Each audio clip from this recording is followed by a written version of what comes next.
아침 햇살이 창문에 걸린 흰 커튼을 비추며 부드럽게 흔들렸다. 은희는 뜨거운 차 한 잔을 앞에 두고 천천히 숨을 들이마셨다. 여느 날과 다름없는 평온한 일상이었지만 마음 한구석이 이상하게 무거웠다. 이유를 설명할 수 없었지만 왠지 모르게 불길한 느낌이 그녀의 가슴을 누르고 있었다. 올해 68이 된 은희는 홀로 사는 삶에 익숙했다. 남편은 10년 전에 먼저 세상을 떠났고 아들은 결혼 후 멀리 이사갔다. 손주는 있지만 자주 올 수 없는 거리였다.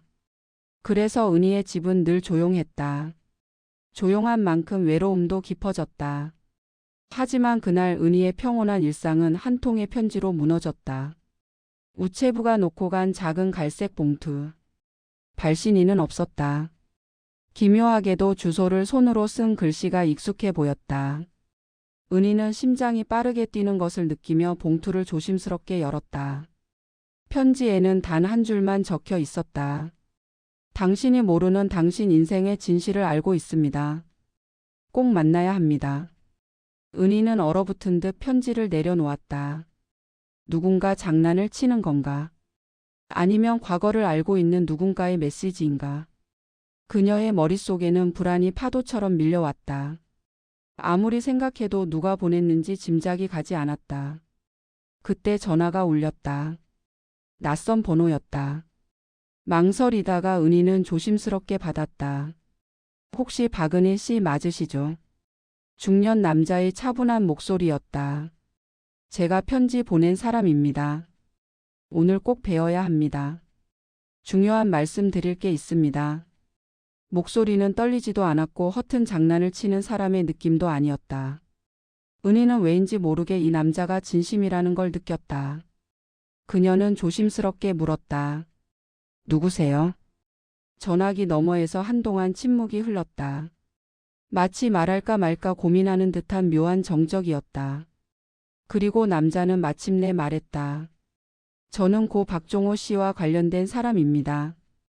은희는 숨을 멈췄다. 남편의 이름이었다. 당황한 은희가 말하려는 순간 남자가 덧붙였다. 오늘 오후 2시 동해시의 오래된 기차역 앞에서 뵙겠습니다. 꼭 나오셔야 합니다. 당신 인생을 뒤바꿀 진실입니다. 전화는 끊겼다. 은희는 불안과 혼란으로 몸이 떨렸다.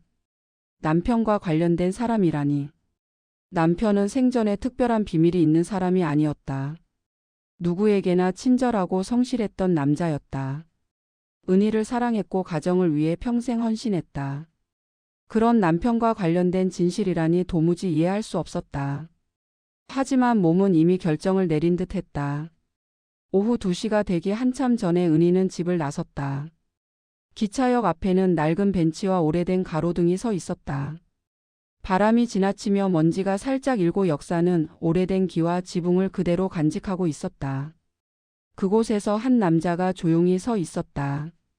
검은 코트에 단정한 셔츠를 입고 있었고 은희를 보자 정중히 고개를 숙였다. 박은희 여사님 맞으시죠? 은희는 조심스럽게 끄덕였다. 저는 김세준이라고 합니다. 사실 여사님께 말씀드릴 게 많습니다. 하지만 먼저 제 이야기를 조금 해야 할 것 같습니다. 그는 잠시 숨을 고르고 말을 이어갔다. 저는 올해 42입니다. 사실 저는 최근에서야 제 친부의 존재를 알게 됐습니다.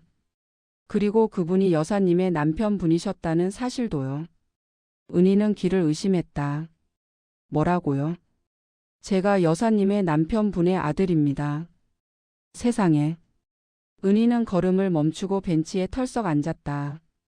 그녀의 머릿속에서는 생각이 엉켜 아무 말도 나오지 않았다. 세준은 그녀의 옆에 조심스럽게 앉았다. 진심이 아닐 거예요. 그런 소리 하지 마세요. 은희의 목소리는 떨렸다. 세준은 차분하게 말했다. 저도 처음엔 믿고 싶지 않았습니다. 하지만 유전자 검사를 했고 관련 기록도 모두 찾아냈습니다. 제 어머니는 오래전에 돌아가셨지만 임종 직전 저에게 편지를 남겼습니다. 제 아버지에 대한 모든 사실을요. 은희는 천천히 고개를 저었다. 그럴 리 없어요. 그 사람은 그런 분이 아니에요. 평생 저에게 진실했고 언제나 가족을 아꼈던 그녀의 목소리는 흔들렸다.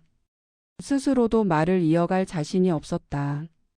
세주는 조용히 그녀에게 서류 한 장을 건넸다. 유전자 검사 결과였다.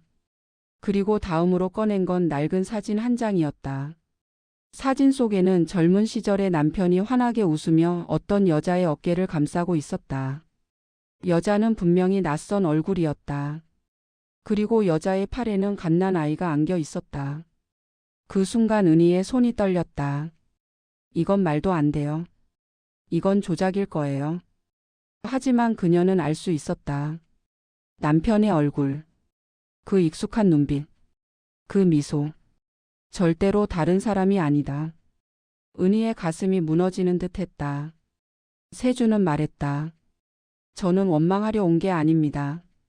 저를 버린 아버지를 탓할 생각도 없어요. 다만 여사님이 이 사실을 모르고 계신 것이 불행하다고 생각했습니다. 그래서 용기 내서 찾아온 겁니다. 은희는 바람에 힘없이 흔들리는 나뭇가지처럼 고개를 떨구었다.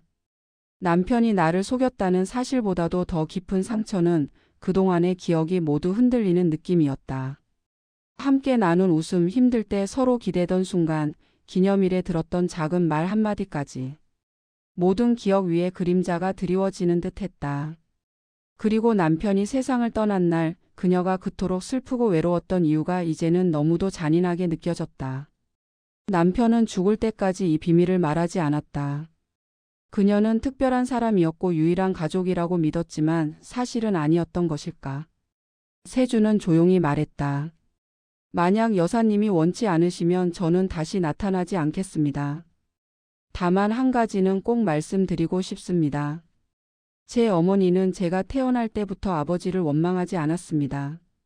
오히려 이렇게 말했어요. 너희 아버지는 나쁜 사람이 아니다.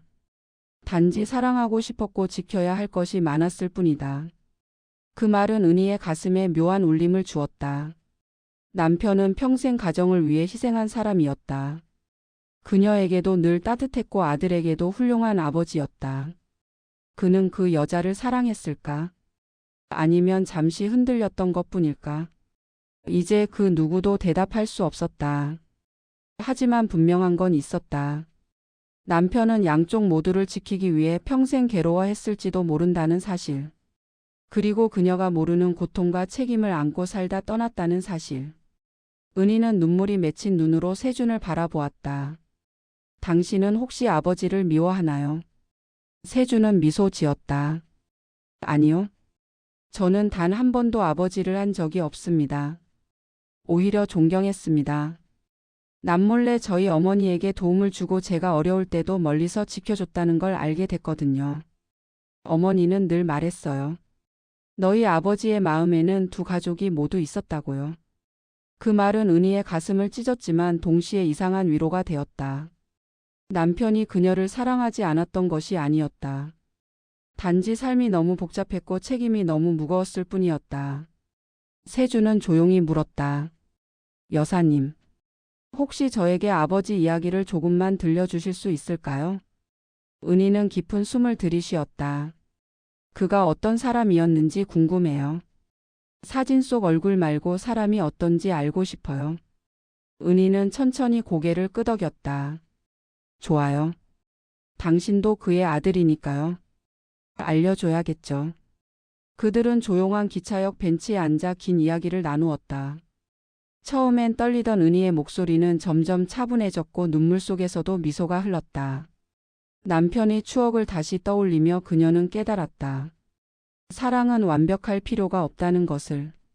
사람도 실수하고 흔들리고 후회하며 살아간다는 것을. 그러나 결국 중요한 건 마지막에 남는 마음이었다. 해질녘이 다가오자 은희는 자리에서 일어섰다. 세준에게 말했다. 우리가 가족이 될 필요는 없어요. 하지만 남편의 아들이라면 나는 당신을 미워하지 않을게요. 세준은 고개를 숙였다. 고맙습니다. 여사님. 은희는 조용히 미소를 지었다. 나도 오늘 너무 많은 걸 배웠으니까요. 이제야 남편을 온전히 이해할 수 있을 것 같아요. 집으로 돌아가는 길 은희는 생각했다.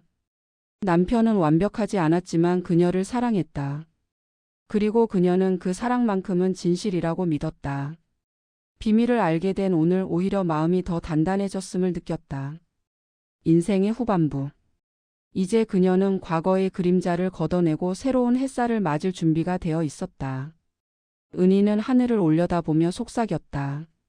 당신 참 나쁜 사람이었지만 그래도 고마워요. 그리고 이제 나는 나대로 살아갈게요.